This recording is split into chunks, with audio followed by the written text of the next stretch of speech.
or other advertising. This is ContactTalkRadio.com. Consciousness in action. And you are taking action into your consciousness by tuning into Contact Talk Radio. And on TuneIn.com, Ing.fm, and UpSnap Mobile. Contact Talk Radio.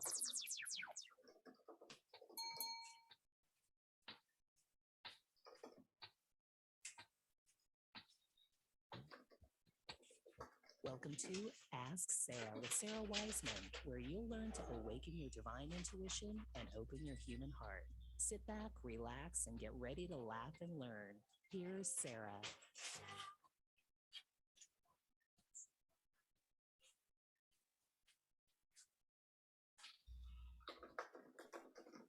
And life. Hey everybody, and welcome to Ask Sara with Sara Wieman. That is me, your host, and we are here as we're rounding the corner in October 2021. I keep finding myself wanting to say 2022 already, and of course we're not there yet. We're just wanting to be there already. And today we're talking about, on the show, we're talking about this idea of how does the universe reach us, and learn why the universe is communicating with us every moment of every day, and how to listen and interpret. And we'll begin to talk about that more as we move along in the show. And today is also Free Readings Tuesday, which means you can call in to 844-390-8255, 844-390-8255. And looks like we've got some callers coming in, and there's still space to call. So if you want to chat with me and talk about whatever's going on in your life, I'm happy to help you out. I want to read you the channeling that came from, for those of you who get the Daily Divine message, which is free, that's what this talks about, this idea of how does the universe reach us. And these messages were channeled, and they talk a little bit about different aspects of spiritual intuition. And to get that, just go to sarawieman.com and look for, I think it's called Free Gifts, and you can get signed up to get these messages direct to your inbox.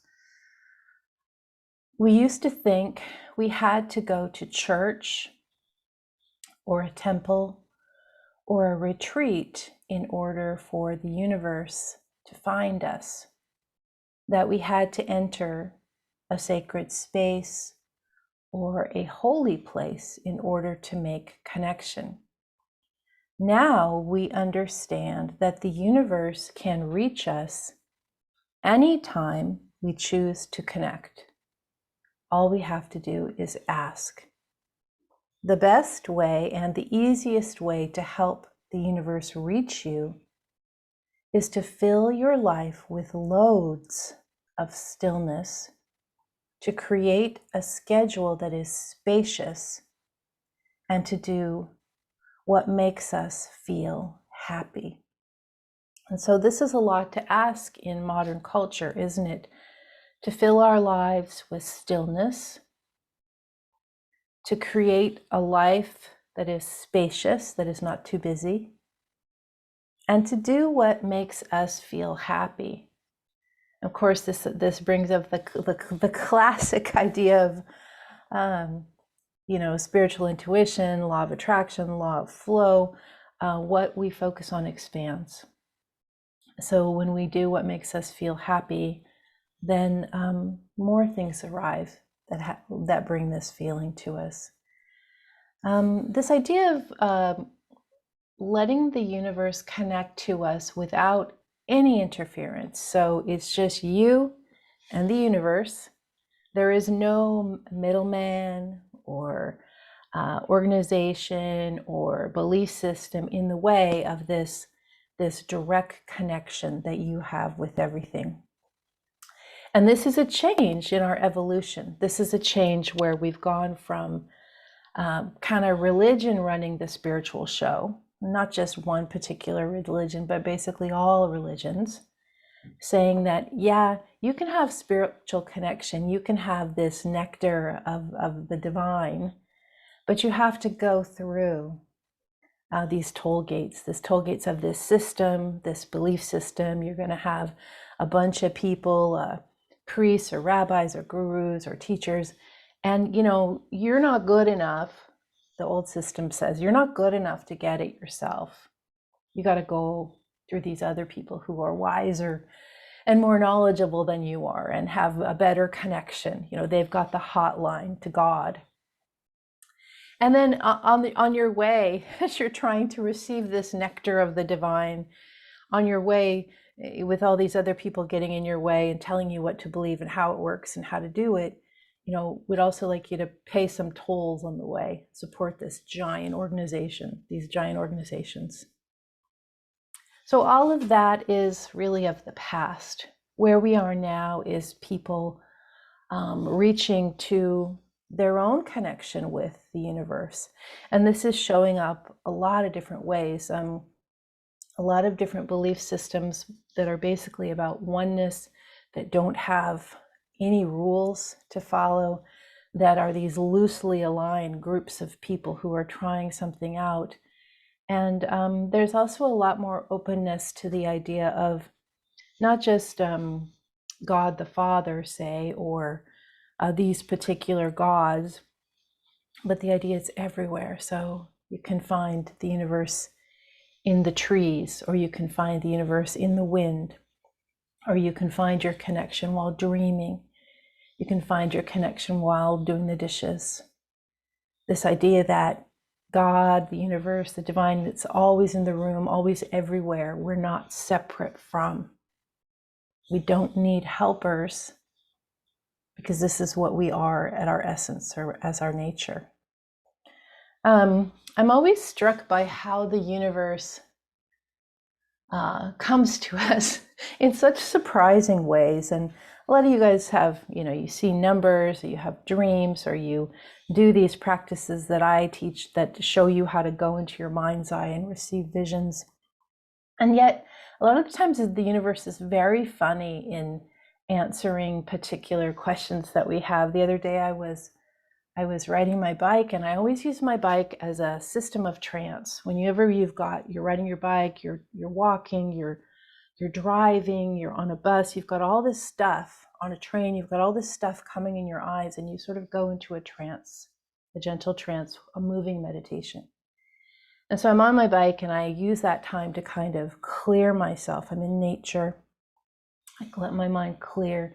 Then I usually put a couple specific queries in for the universe. Like, as I head out into this trance that is my bike ride, I'm going to ask a couple questions, and I appreciate, universe, if you'll send me these answers through whatever I notice, whatever the sky looks like, whatever the trees are like, or whatever passerby I come by, or something else. And so yesterday I had a question in my mind, and as usually for me, getting to the end of the bike ride and nothing had happened yet, I'm like, okay, returning to the question, anything there, any guidance today? And suddenly from the path, a squirrel jumped out, ran right under my wheels to the other side, and sort of like grabbed onto my foot. Not my foot, my shoe. I was fine. There was no scratching. There was no biting. He sort of went under the wheels and came up on the other side of the shoe on the pedal.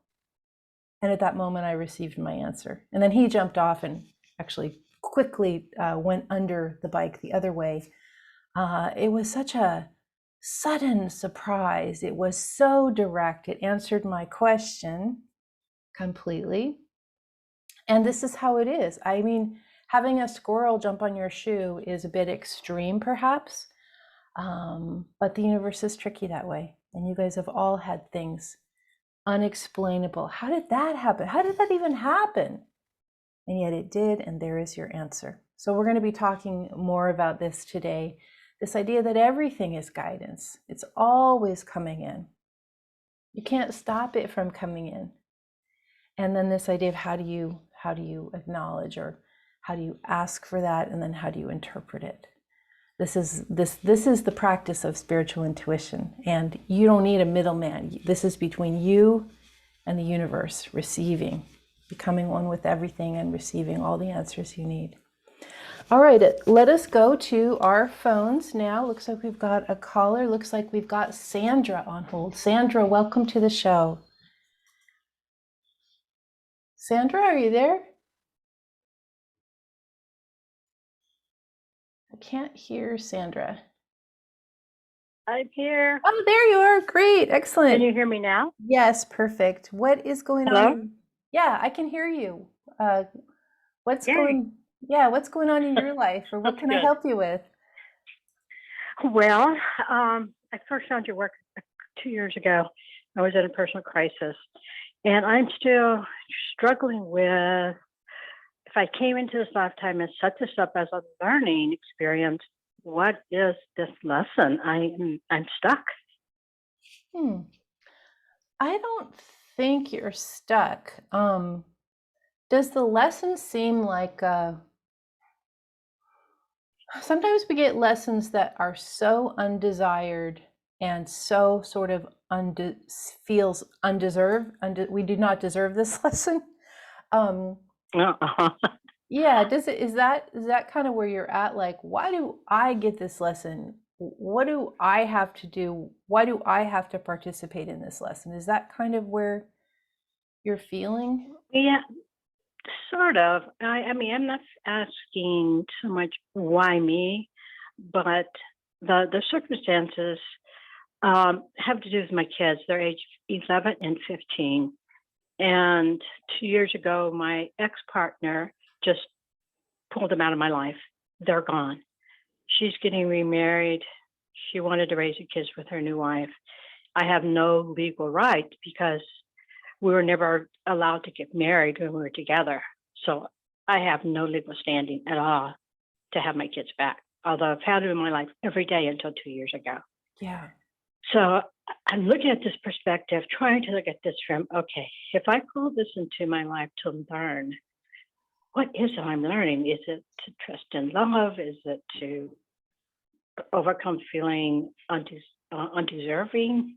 I just can't quite put my finger on it. And maybe it's all of that. I mean, I'm open to any kind of clarity I can get with it. Yeah. Well, it's definitely one of those situations that kind of brings you to your knees in terms Oh of God, yes. yeah.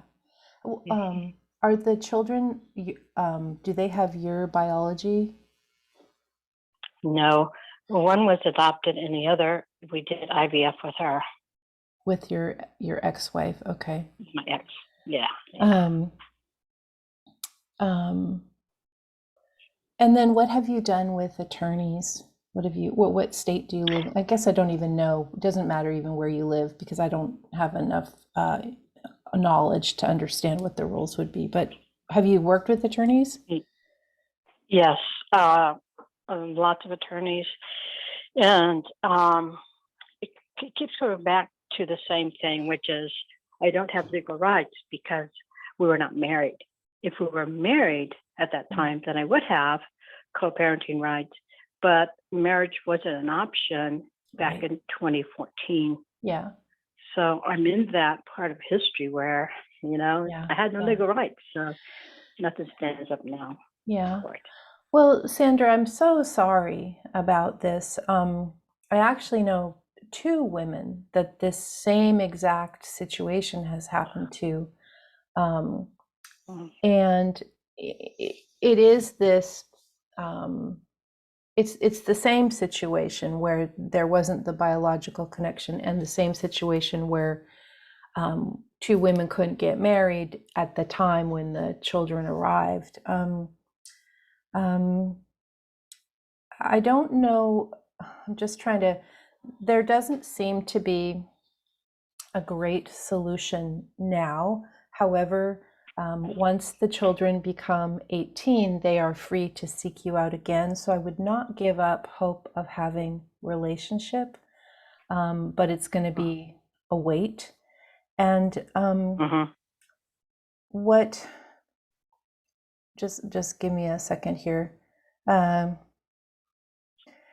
think this idea of you being pioneer, which doesn't feel that great, but just as, say, women's rights had to come, or rights for people of different, ethnicities, you're on that cutting edge of the people who went first. And I think Yeah. that there's like a tiny bit of solace, like, well, at least I've helped pave the way in future a little bit, for others. Uh-huh. I would imagine at the time that all this happened, that these kids came in, you didn't even think there would be a risk. You didn't even consider it because, again, you were such a pioneer. Those questions didn't even come up. Does that sound correct to you? Yeah, what we did is, we saw an attorney, we drew up, co-parenting agreements. We did everything as far as we could. So we took it, we looked at every option. This was a decision that was made, not just from our hearts, but from our heads. And we tried to be smart, knowing that our rights were restricted and didn't exist in most of the cases. We wrote everything up so that we'd have that to fall back on. But And now it's we didn't. Yeah, and now it's all being thrown out and said, "Oh, that doesn't matter." It's all Well, thrown out. so Yeah. so I would like to suggest 3 things. Okay. 1, don't give up on relationship with those children later. They are going to return to you, and you will have time later to reconnect and revisit and kind of regroup. So hold that. The relationships aren't over. They would like to be with you as much as you would like to be with them. So that won't be stopped later. So that's 1. 2, I think I'd go outside of your state or the attorneys you've worked for and work for people that specialize in this at a higher level. I don't have any recommendations, but there are going to be groups that, if I know 2 people that this has also happened to, and now I know I've heard your situation, that means that this is out there. So continue to look for that person that has a better solution. And then 3, I'd love for you to try this soul to soul work with your ex so that you can begin to, so basically you go into meditation, you bring in your guides, you call up the soul of the other, your ex, you bring her in, there's you, there's her, and you say your truth to her, and you tell her that you would like her to soften this position, and you tell her that you just tell her all your truth, all your pain, all the reasons that it's better to have things more open. And you just begin to do this, and you begin to do this like every day for a while, and just working outside of all the personalities involved, your personality, your ex's, and working in this soul level. I have seen things break open and heal using that technique. That when you wouldn't have believed that it could even help. And then my final question to you is, how are you doing with this trauma and your own taking care of yourself and your own, do you still believe in the universe, or do you feel abandoned? Where are you at in terms of that? Okay. No, I don't feel abandoned. I think, I've gotten, it's really helped for me to develop a more consistent meditation practice. So I don't feel abandoned. I just want to know, what am I supposed to be learning here? Because this is tragic. Yeah. And I'm accepting it as a lesson or something for me to just learn to understand. This has happened, and I'm trying to live my best life possible. So when that reunion comes, I'm healthy, I'm happy, I'm centered, and I'm ready to deal with whatever issues they will have for me. Yeah. So that's been my goal, just focus on that goal. Well, I think you could Yeah, I also mean, be, yeah. So in my own life, and I've talked about this a tiny bit on the show, but I've had a similar situation in my own family that brought me to my knees this year. And at first, I was, so hurt and so devastated, and then um, and even for me, like my business is working with the universe. That's what my job is. It's like really like how can this be? And I wandered around, and I'm still kind of wandering around in this like place of I don't know, or I don't understand, or this kind of walking through dark night of the soul. And yeah, and that, yeah, that's kind of where you are too. And so I'm guessing you've probably been in dark night of the soul in earlier parts of your life.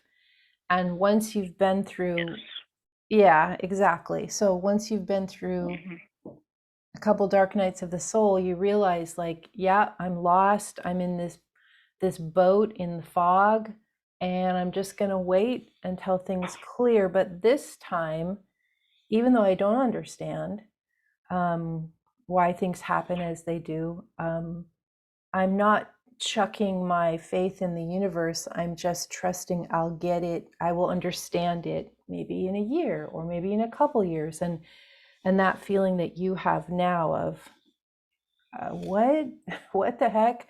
How could this even be? And then like it's okay to not you don't need to know the lesson now. You can know the lesson in a couple years.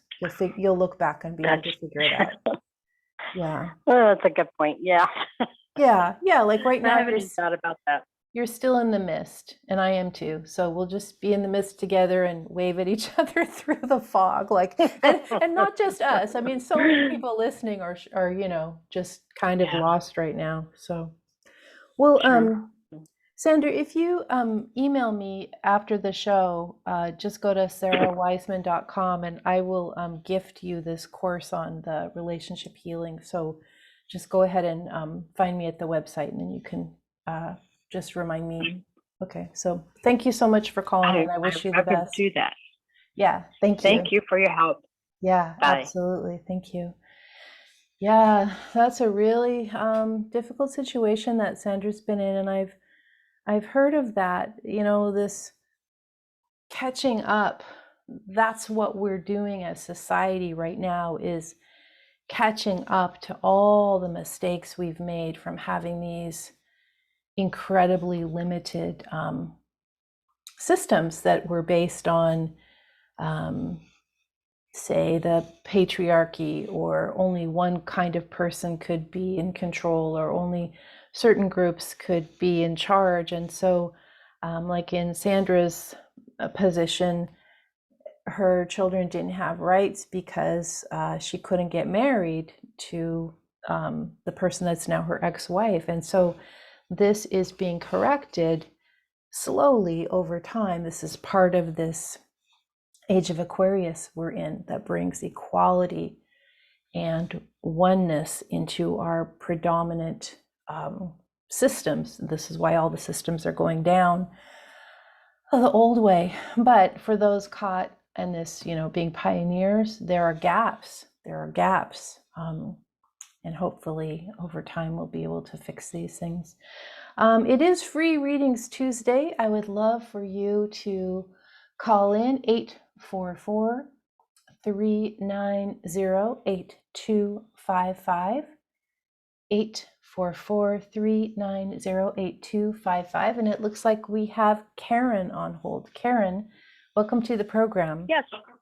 Hi. Hi, thank you. I was thinking it canceled. I've been trying to get on Facebook, and it's not letting me see a live program. So I called in thinking I could get some info, but I guess I got you live. Yeah, well, it is Yeah. playing on Facebook. I don't know how to how to guide you Yeah, from here. That's okay. But what It do must you be have? my glitch on this side. Yeah, what do you have a question, or what would you like to? Well, I'm just really interested in the whole idea of, what you were going to be talking about. How does the universe reach us? And I wanted to see if I could get a free reading. Yes, well, let's talk a little bit about this idea of how the universe reaches us. And I'm curious for you, when you're trying to get guidance, what are your go-to techniques that work really well for you at this point? I think my best technique is to be in a quiet place, first of all, with not a lot of distractions, not like in my bedroom or somewhere where it's quiet or away from the rest of the house. And um, I just feel things like I just kind of talk to the universe and say, what do you have? What kind of messages do you have for me? And then I just quiet, wait, and sometimes I'll hear messages and like feel like I have the chills, like Mm-hmm. pricklies all over. Mm-hmm. Mm-hmm. And I kind of feel like that's like a message for me. Mm-hmm. And then I just pay attention to whatever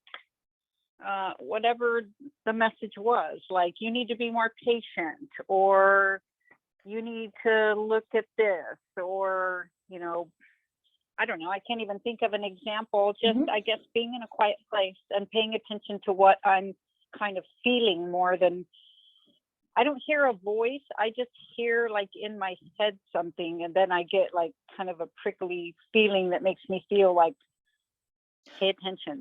Yeah, like it's happening, or this is sometimes that chill, it's like people call it like the truth chill. Like this is a truth you are receiving. Um, Yes. do you feel, when you say you feel, do you feel specifically in a part of your body? Like some people will feel like, oh, I feel something in my throat, and that is advising me to this. Or some people just feel it all everywhere. Does it come to you any particular way? Okay. Okay. I'm on the phone. Thank you. I feel it in a particular place, yes, and with that boot, mostly my upper, not so much my legs or feet or anything in my lower body, but like from my chest area up to like my throat, I guess, and Mhm. my arms, like a kind Mhm. of like a heated, Yep. and in my back too, I guess, because it's like a heated, kind of a prickly, warm, Mhm. like it just envelops me. It just makes me feel like And warm. do you ever have the urge to, like, do your hands get hot and you feel like I want to put my My hands on something? Yes, my Yeah. hands definitely Yeah. get hot. Always Well, have. okay, so I'm just going to give you this. I don't have anything particular for you as a reading, but this piece I think will be kind of interesting to you. Um, I think that you have untapped abilities in your hands, as hands healing or Reiki or some of these other systems, and those would be very useful to explore for you um, as a practice. And the other thing is, I would maybe invite you to go into that lower body. It's almost like you're quite separate, like from the waist up, It you're is. there, and It from the is. lower body, it's like, so that there is a lot of exploration there. And I would invite you to just explore that and see it feels like there's a lot of um, blockage or almost like some numbness there, and when you start to open that up, a lot of things will be revealed to you about your own self and kind of things that you can work on. So that's what I've got for So you is today. that meaning that in my quiet time, I'm basically saying in my quiet moment to help me to like release the lower body so that I can be more in tune with my lower body? I don't think you need to what you mean? release your body. It's like I would go into your knee and say, what information do you have for me? Or go into your pelvis and say, what's here? And just kind of listen Okay. to what below the waist tells you, because those are, it could be first, second, and third chakra that are sort of not there's not a lot of awareness there, or maybe kind of on purpose blocking those, because maybe there's some stuff that you're going to look at there that you forgot or is traumatic. So just start doing that and see what happens. Anyway, Karen, thank you so Okay. much. Yeah, I'm going to let you go, but thanks for calling into the show. I appreciate Thank you. your Thank you, feedback. Sarah. I Yeah. appreciate I appreciate your time and your information. God bless. Thank you. Yeah, so Karen gave us some beautiful teaching on how we feel. We go into a quiet space, we feel in our body. We might have different parts of our body that we become aware of that maybe possibly relate to a chakra or relate to some kind of a past wound or trauma that needs to be looked at and emerged. And so this is all the ways of sort of the empathic feeling in the body. And she also mentioned this idea of kind of hearing. And so those are wonderful. So we've got clairsentience where we feel it. We've got claircognizance where we know it. We've got clairaudience where we hear it. And then the piece that I do a lot of teaching in is the clairvoyance, where we're seeing in our third eye. And then there's the other piece. So all of those are about entering in to discover what's within. And then the piece that we also want to add, so we've got entering in, and we've also got expanding out, where we go out into the world and we're receiving this input that comes in. So we're receiving the synchronicities, we're receiving the events, we're receiving the conversation we overheard, we're receiving a dream, which is a kind of entering into, but I'm going to put it in the entering out category because we're not consciously entering in to go get it. And so this entering in to get all the clairs, this entering out to get all the synchronicities and the direct response from the universe. Even a weather system can be a message. So this idea that you can read anything, a universe is always there, whether you go within or you expand without, or you do all of it all at the same time. Let's go with, looks like we have Deborah on hold. Deborah, welcome to the program. Hi, Sarah. Hi. It's good to hear from you. Yeah. Hey, I actually had called in about a month ago, I guess, and I'm just kind of wondering, you guys were talking about chakra blockages, and as much as I try to meditate and, get into the flow of everything that is good for us, I always feel like I still have some kind of chakra blockage. So that would be my first question. Mm-hmm. Okay. My other question actually is, go ahead. we're kind of looking at, we may have to move within the next while. And I'm just wondering, do you see anything in that for me? We may need to move into a bigger center than the little town that we live in now. Mm-hmm. Mm-hmm. And just wondering if you see anything about a timeline when that may have to happen. I'm kind of hoping it's not winter, but. Yeah. And have we talked before, or is it just where maybe your voice, where you're from, the inflections are kind of reminding me? Do you think we've talked before? No, we have talked once before, yes. Okay. My husband has kidney failure. Okay. So I'm not sure if you remember. Okay. It feels to me, so the chakras are not kind of where I focus, but when you ask that directly, I'm going to give you two things. I feel like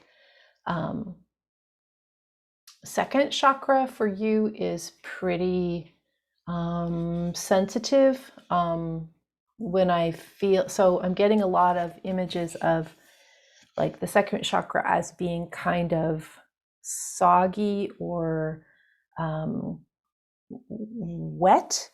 And second chakra is all about it's all about sexuality. It's all about creativity, and so that feels like soggy when I look at your body. It doesn't mean your body's soggy. Doesn't mean there's moisture buildup. I'm just saying the feeling is this kind of soggy soddenness.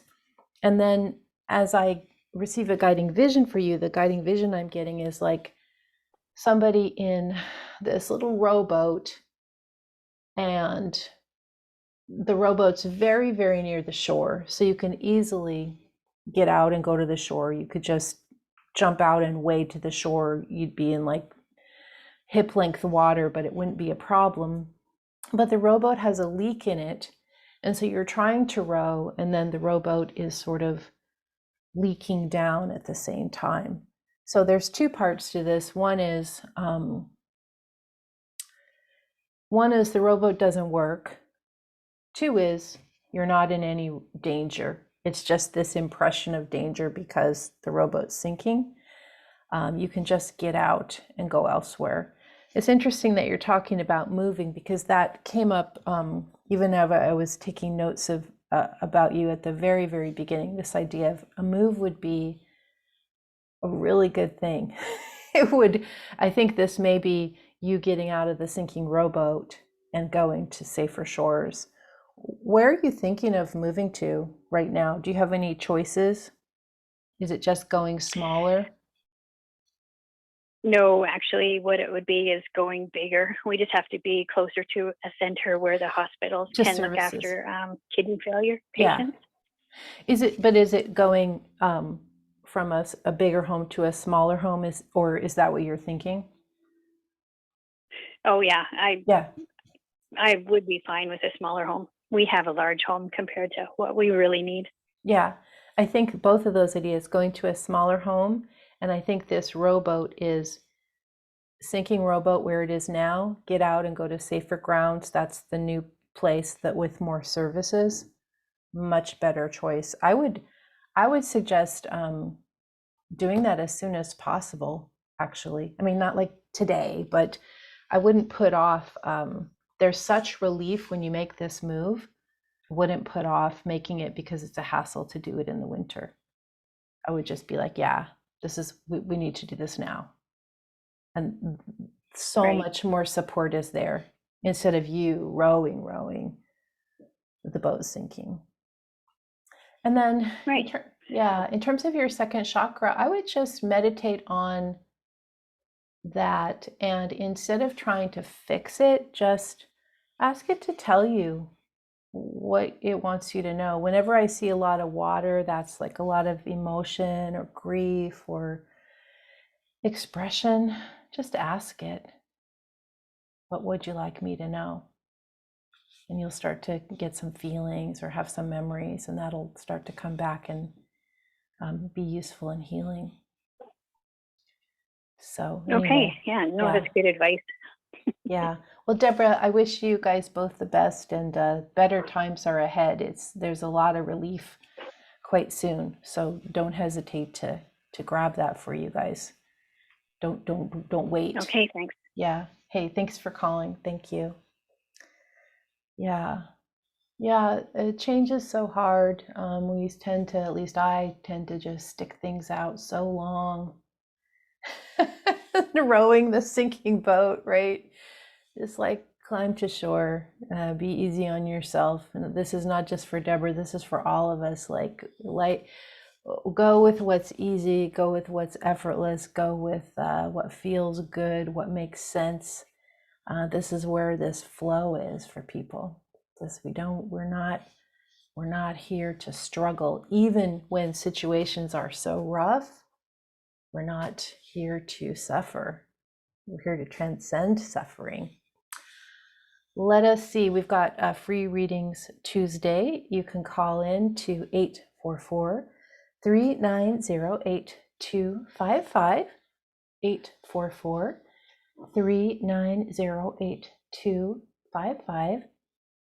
And I wanted to read a little bit from Messages from the Divine, you can read anything. And here's just some directly what we were talking about. When you start to understand how the universe speaks to you in visions and messages, events and emotions, nature, music, sex, peak experiences, and stillness, you begin to realize something awesome. The more present you are, the more universal guidance you receive. The more present you are, the more clarity you have. The more present you are, the more you experience direct knowing. And direct knowing, just to explain this piece, direct knowing is when you just know instantaneously. You're always in this flow state. You just know. And as you're in this state of presence, that becomes your experience more and more. There isn't any more confusion. You're always just in this state of you just know. You have direct knowing. The more you pay attention to what's really going on, not what society tells you, social media talking to you, or your family, or your culture, or the misbeliefs you were raised with, the more you relax, breathe, and are simply more aware of the actual events and feelings and experiences in your life. The more you pay attention to the exquisite reality of your life, the more present you become. And when you become truly present, you can read anything. You can gather psychic information from anything. This ability to become so present, so attuned to what is happening right in front of you, allows you to use this understanding to feel, see, predict, or forecast what is being created in universal flow.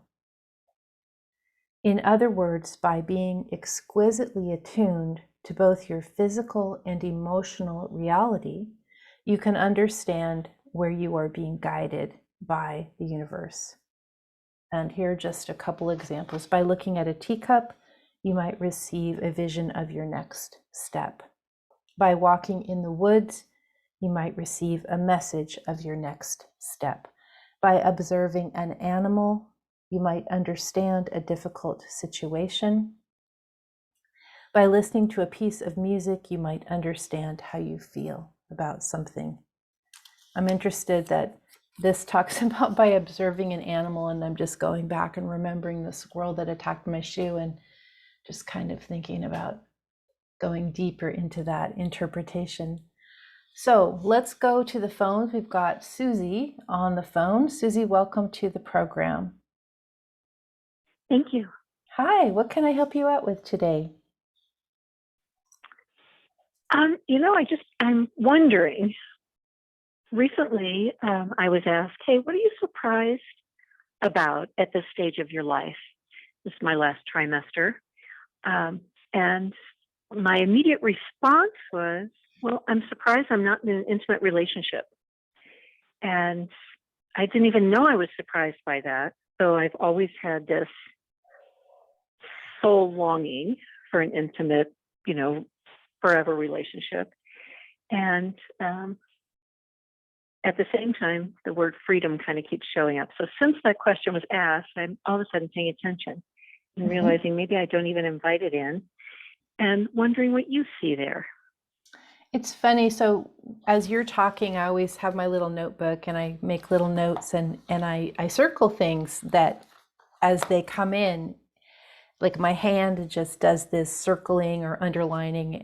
It's part of my little process. And you said, I'm not in an intimate relationship. And the guides immediately were like, oh, yes, you are. Oh, yes, you are. And you're in an intimate relationship, highly deep, highly involved relationship with yourself right now.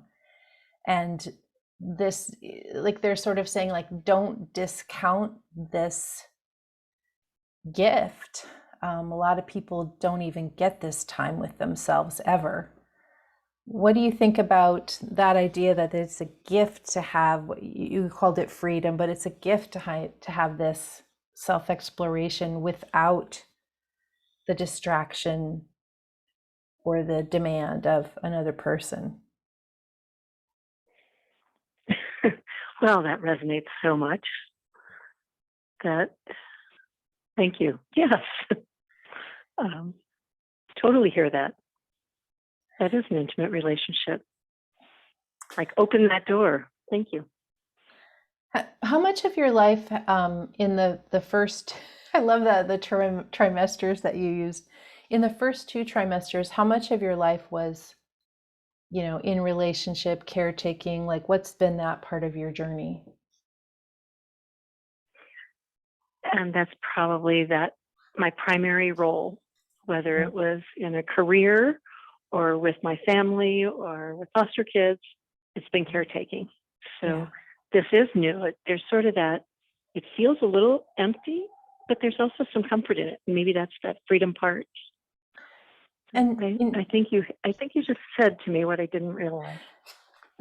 Well, the other piece is, it would be really interesting. So dominant culture says we have to be in a relationship, or it's better to be in a relationship. And yet, as we get older, like 50 and beyond, the call to be in a relationship, it kind of loses its appeal. Like, if you're going to be in an unhappy marriage, why? If you're going to be in a partnership that's people, not getting along or wanting different things, why at that point?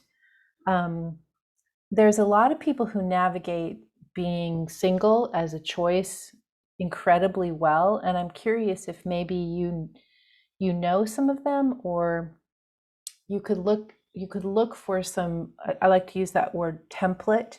You could look for some people that are choosing to not be in relationship and how they live, and looking for people that are not doing the dominant culture says be in relationship and then get old and be lonely. And that's just like one very, very small, not very pleasant choice. There's lots of people that are conscious that are doing something really different. And I'm wondering if you know any of them, or you know where to find them. No, I haven't been looking, and now I will look. Yeah. I think your response to the previous caller hit on that a little bit too, that there's so many options and we have to create those new options. Yeah. And kind of let go of the big story from the culture, and also the smaller stories that we've got going on about how it has to be. Yeah. Yeah. Well, it's funny because sometimes when we say, yeah, no relationship for me, thank you, and then people flock just because they're so attracted by that person that's living so fully. So those are choices you can make as that happens. You may decide to run relationships completely differently than you did in the past. There's no reason you can't have freedom and, meet some amazing people. So, yeah. Well, thank you. I thank you for that invitation. I love that. I'm going to go pursue that. Well, thanks so much for calling into the show. I appreciate your time. Thank you. Yeah. Bye-bye. Bye. Yeah, I like this idea of, for all of you out there who've been, not everybody has done this, but a lot of people have been in caretaking for a really long time. And when do we get this? There's the term self-care, and self-care is supposed to be like taking a bath. Like, is that enough time to really explore who you are in the 15 minutes or the half hour that you get to be in a bathtub? Or maybe you go to a retreat, for the weekend or for a week, and you get this precious time by yourself. Like, how can that be enough to know who you are? This sort of cobbling together these little pieces of time. If you are lucky enough to be in a space where you don't have the responsibility of caretaking at the moment, take advantage of this beautiful time. It's you and the divine. You're your own partner. The divine's your partner. Just explore all the things that you haven't had time to get to know about yourself during this gift of self-immersion. Alrighty, we are going to wrap up the show. So I want to invite you guys. So a couple things going on. Signups are open for Winter Spiritual Psychic Intuition University, the training that I do directly. So go to the website, go to training, so sarawiseman.com, then go to training, and you can sign up there. We do fill really, really fast. So I think we're not half full, but we're filling pretty fast already. So go there and sign up. And then we are going to be working on a couple different self-study courses. We've got Entering Stillness, a Winter's Retreat coming up, and we've got the Moon Astrology for 2022, which is all new dates and information for you there as self-study courses. And you can find those at sarawiseman.com on the courses page. Everybody, thanks so much for listening, and I look forward to being with you next time.